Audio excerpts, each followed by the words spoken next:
Pleasure of kind of opening up for our keynote speakers this morning, but I want to give you a little bit of context about how we got to inviting Mick and Zenda here today.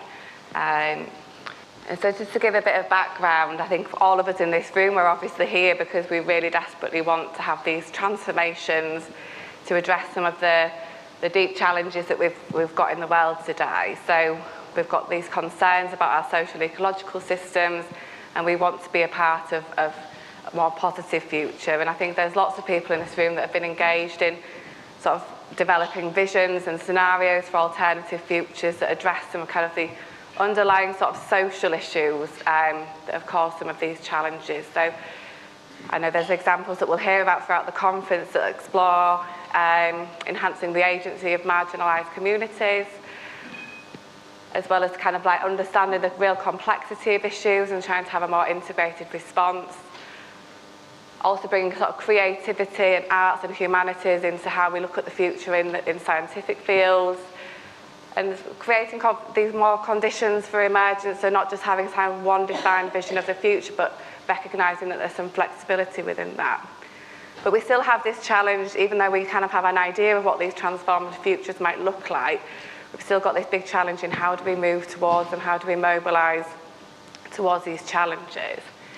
So whenever I think about this, I actually always come back to a story that a friend of mine told me in a personal context, but it keeps coming up to me in a professional context, actually. And some of you might know this story quite well. It's a story about two wolves. So there's an old Cherokee chief, and he's having a conversation with his grandson. And he says, there's two wolves battling in my chest. And one of them is really dark, and it's full of envy and anger and hatred. And the other one is full of love and humility and joy. And they're battling away in my chest. And the grandson says, well, which one's winning? And he says, it's the one which I give my attention to. It's the one which I'm feeding. And that really helps me, I think, in the work that we do, because there's a lot of quite difficult things to work through. And then I think I step back and give my overall kind of attention and intention to the positive, trying to nurture the positive and move towards that. And that kind of helps me. And then I think all of us gathering here today around this conference theme of organising for transformation is really powerful, actually, because we're all setting that intention, and we've come together and we're setting that intention here today and across the conference. So that's where I start from. And then from that, and this is where I've been setting my intention for the last couple of years, working with Johan. So looking at transformative governance, what that might entail. We've done a lot of work with North Yorkshire Council, who are here today, and then our whole team, really, in the Fix Our Food programme, have been working towards addressing some of these issues and kind of creating the conditions for these transformations to happen. And there's lots of complexity around that, and things are very context dependent often. But there's kind of three, I guess, key takeaways that I can share with you that I think are important. So the first was about sort of developing conditions for greater whole system awareness, to identify values that would enable positive synergies between social and ecological systems. So I think across literature and across time, I think it's well recognised that we need values that positively link social and ecological systems. But sometimes we really still lack that whole system awareness, so we can't actually really identify the ones that are going to be really powerful. So there's something in there about that, and then creating more of these institutional spaces that support interventions instead of interventions. So we want actors embedded in the system to kind of be able to have the power and create real world configuration shifts from within. So instead of kind of observing systems from the outside and making decisions and putting them onto the system, we want to create the conditions to do the inverse of that. And then to open up more reflective spaces that facilitate sort of deliberation, an opportunity to integrate knowledge and challenge world views. And this is really all about recognising different types of knowledge and bringing that together in some kind of synthesis and open space. I think it takes a lot of work to do that. The trust and reciprocity and the conditions for that are really challenging. But some of these things, I think they're not necessarily new. They've popped up in other fields of like change literature and trying to push things forward in other ways. And so that got us and our team kind of really thinking about, well, why is it not happening? Like, what's stopping us? What are the blocks? And I think there's two main ones. And we think these big fundamental shifts are not really possible without these sort of deeper reflections about how we as individuals and as a society relate to others and the world itself. And we also have a really complicated relationship with uncertainty. So we need to somehow feel more confident working with the unknown and allowing for this alternative and slightly more unpredictable future to emerge. And this is where we came to realise that this evaluation processes and transformative evaluation processes can actually help us hold us through uncertainty and help us sort of move transformations forwards. So that led us to inviting Mick and Zenda here today. So I've got the pleasure of first introducing Mick. Mick's based at the University of Roehampton. He's a world-leading scholar in counselling and psychotherapy, an author of Psychology of the Heart and Social Change. He's an advocate for the role of therapeutic thinking in tackling the poly-crisis that we face today, from kind of climate breakdown to global inequality. But he's a leading voice in counselling psychology, and he's going to help us to explore how inner well-being links to the creation of sustainable and flourishing wealth for everybody. So I'd like to hand over to Mick and invite you up here to talk with us today. Hi, thank you. Oh, it's really lovely to be here today and to talk to you about kind of my work as a psychologist and as a therapist, and something about, I guess, some of the complexities of the link between well-being and transformation at the inner and outer level. I mean, I think, just quickly to say, of course, we're in a time of global challenge, so many global threats, climate change and key theme of the conference, and war and growing inequalities, artificial intelligence. And I think that there is, in the midst of all that, there is this question about how do we attend to the inner world. And I think attending to the inner world is important for two reasons. One is because if we're talking about a thriving world and what a thriving world looks like, then of course we need to think about what does it mean to thrive inside. What is inner transformation? What is inner sustainability? What does inner sustainability means? That people are living lives where they feel a sense of fulfillment, where there's a sustainability of their resources and their abilities, where they can thrive as well as having a thriving on the outside level. But I think the second reason why we need to look at that inner well-being is because when we look at issues like transformation and we ask questions about how can change come about, then I think we have to take into account the deep inner existential visceral processes that drive why people act and behave in the way that they do. And I'm not talking about conceptual processes, I'm not talking here so much about kind of decisions and the kind of cognitive decisions made. I'm talking about those kind of deep feelings, those visceral embodied feelings that mean that somebody, when somebody feels a deep sense of grief, for instance, at losing somebody, or someone's sense of vulnerability, a kind of the terror, for instance, of like standing up and talking to a group. It's not just a conceptual feeling standing here. There's a deep embodied sense, and it's those embodied senses, those beings in the world, those sense of what it means to be in connection and not in connection with people, love and hate and anger, the kind of walls that Rebecca was talking about, that have so much of a part in how transformation happens or doesn't happen. There's initiatives like Wellbeing Economics is a really exciting initiative.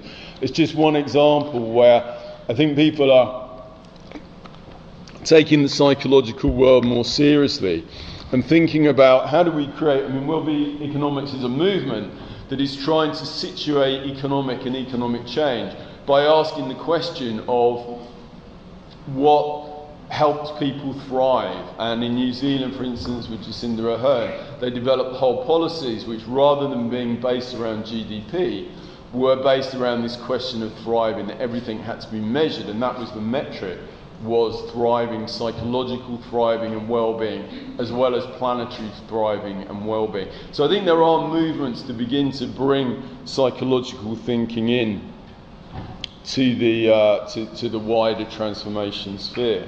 But what is the relationship between the inner and outer, between inner thriving and outer thriving, between inner sustainability and transformation and outer sustainability and transformation.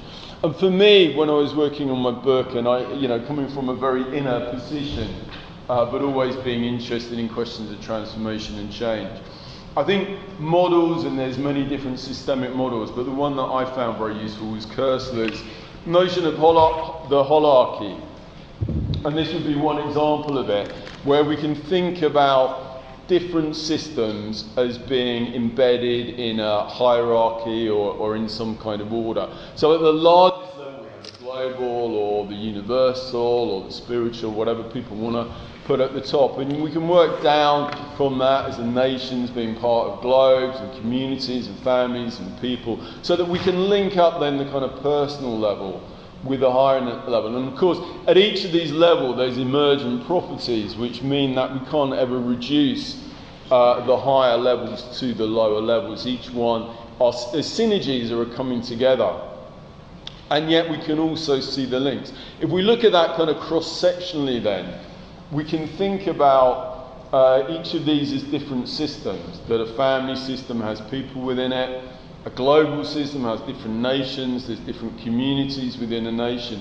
But also, and something that I've been very interested in my psychological work from the very beginning, is the idea of thinking about the person also as a system. There's lots of new developments like internal family systems by Richard Schwartz, which is a therapeutic approach, which is very much based on the idea that we have within ourselves these different voices or parts or sub-personalities, or as Rebecca was saying about walls, that we have these different voices pulling often in these different directions.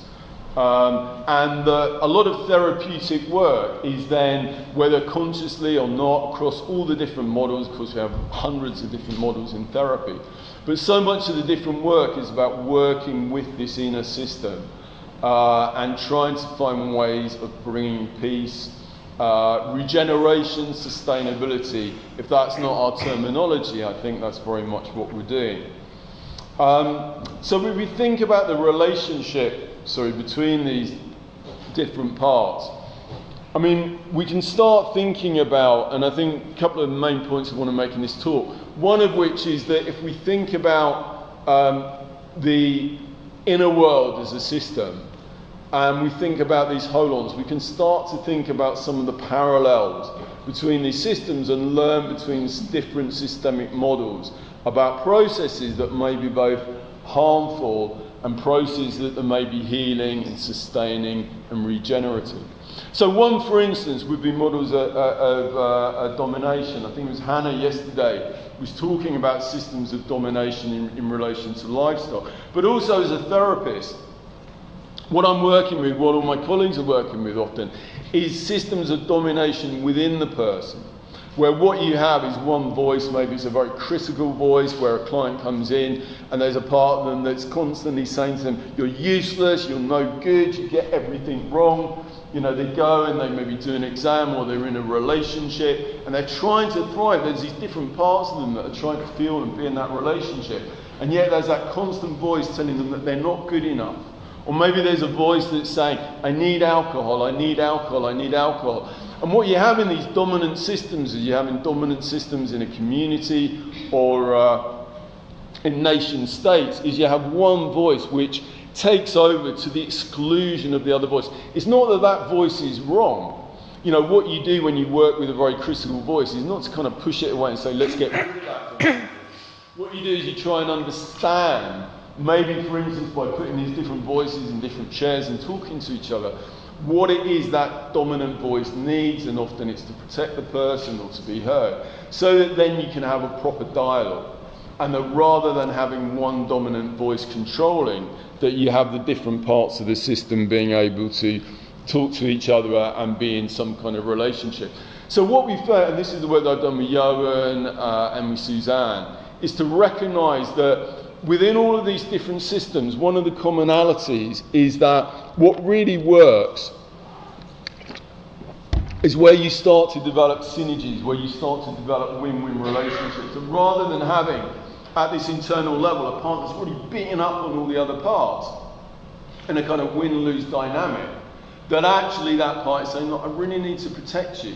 And then another party is saying, yeah, but you're not protecting me if you're shouting at me. And then they start to talk to each other, and the person starts to realise that maybe that they can protect themselves in a kinder way, or maybe in a way that's reminding. And then the vulnerable parts, the parts that are terrified of this kind of screeching voice, can actually start to say what they need about safety. One of the things I do in my book is talk about kind of different ways across these different systems that we can think about synergies. So an important one, and I'll go over these in a sec, like seeing the bigger picture, taking responsibility, different parts of the system holding some responsibility. Trust is so important in building win-win relationships. Being nice, I'll talk about that in a sec. Prizing difference and diversity, that valuing these different voices, the assertiveness, being able to stand up for different positions, communicating, and fairness. Just to talk a little bit more about a couple of them. So seeing the bigger picture, when we're thinking about how we develop synergies, there's something about being able to stand apart, and this has been a real theme that I've heard Johan and others talk about already at this conference, about being able to stand apart from one particular position and see above it, and to see the wider positions, what you might call a helicopter view. And when I'm working as a therapist, for instance, that's about helping people reflect. A very kind of popular word at the moment is the term mentalization. And mentalization is about helping a client, or helping myself, helping somebody to see their feelings rather than just being in their feelings, being in a particular worldview, being able to stand back from it and recognise it so that they can begin to bring together these different voices. If you go into couples therapy, at a kind of more dyadic level, what you find, what a therapist might ask you to do, is for you and your partner to talk as if you were the other person, so that you can again begin to understand how the two parts of the system. And of course within nations, also that capacity to consider the needs and the wants of other nations, so badly needed at the moment, rather than being locked into a kind of aggressive, xenophobic, what I call rogue goals, when one part thinks and just thinks about, Netanyahu, this is what I need for my nation, without being able to see that in a wider global context. But it's the parallels between what Netanyahu does, for instance, and what we see in the therapeutic room that I find most exciting in terms of what we might be able to learn about how we can lead to transformation. I think another one is being nice. Game theory is fantastic in understanding across systems. And what you see in the prisoner's dilemma game, where you have these different kind of strategies playing against each other, is that the most successful strategies were all characterized by one thing, which is about being nice and about being cooperative and working with the other until there was a reason not to. The great thing about being nice is that as well as helping the other person, it also helps ourselves by fulfilling that need for relatedness and closeness with others. So at the within-person level, self-compassion is such an important part of the therapeutic work that we do, helping people develop compassion, care, positive self-regard, recognising and beginning to challenge those critical inner voices. Between-person level, couples therapy, one of the best established facts about what leads to difficulties in relationships is where you have something called negative startups, where you kind of wake up in the morning and the first thing you do is criticise the other person. Longitudinal studies show that those relationships where people are positive and kind to others are the ones that sustain, rather than having those negative beginnings. And then again, between nations, about the kind of niceness, not in a naive sense, not in a sense of everything's acceptable, but that kind of welcoming, warm presence like it's been so lovely to experience at this conference. And the way that that facilitates, at whatever level we're talking about, a cycle of positivity, a cycle of warmth, a cycle of people feeling and experiencing that deep need that we have for relatedness, and affiliation to be fulfilled across all these different levels. So I think that systemic understanding understanding the person or the family, the globe is these systems, allows us to begin to learn and share and think about principles across these different levels where we can move from food systems to the internal world and from the internal world to back. To ask questions like, what does it mean to have a democratic inner world? To ask, what does it mean to have critical voices at a food systems level or at a wider global level? But I think then we also come to just the second part, and maybe a more complex question is about what is the relationship between synergies? You know, we might say, okay, synergies are a good thing, but how does synergies at one level relate to synergies at another level? And I just wanted to, you know, I think there's a tendency maybe to think that, you know, the more we can synergize, the more we can regenerate, sustain at one level, the better it is for higher levels and vice versa. And I think there's some truth in that. A couple of positions just to outline. I mean, one in psychotherapy, and in the psychotherapy world, we've developed something called therapists for social change, and there's a kind of growing movement of therapists interested in these links with social change. And I think one argument that people might have is that through psychotherapy, through that inner synergizing, you can facilitate the outer synergizing.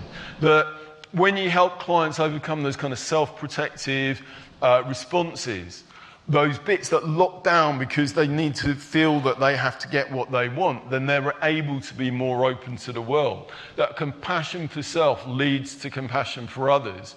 That if you can develop that relational capacity, that trust, that collaboration, that relational depth that you can experience with a therapist, then you can begin to experience that and have those synergies on the outside world. But I think there is an important question here. You know, that is an assumption. And I think whether we're yet to have empirical evidence to really support that transformation, something that I was involved in, this is me back in my very early 20s, and I was very involved in the men's movement. That's kind of how I got involved in politics and social change. And one thing, I actually, as an undergraduate at Sussex, I did my dissertation on the men's movement and how the men's movement had developed. And what was really interesting is that it started off, and this was the kind of pro-feminist men's movement, it started off as very kind of giving, and it was doing things like raising money in the early 70s, raising money for women's causes. There was a movement called Men for Creches, where they would run creches for conferences for women, and that they would support women in being able to do and involved with their activity. And what happened actually is as therapy got more and more involved, what I saw and what my research was about was the way that this kind of anti-sexist, pro-feminist thrust of the men's movement moved more and more towards men's liberation. And not in a negative sense, but became more and more about this inner world and inner healing and inner growth and being men together, talking about our own wounding.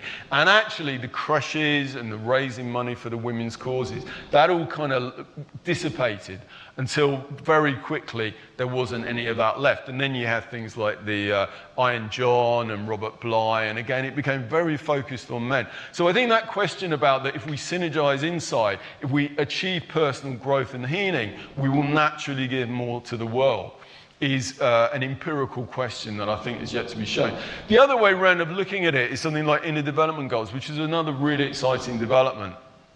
And what they've done is that they've listed what they see, and they've done work on it, although I wouldn't say, again, it's been kind of deeply researched, but certainly there's a really exciting set of kind of systems of thinking about how we might support the achievement of sustainable development goals through people's inner work and inner transformation.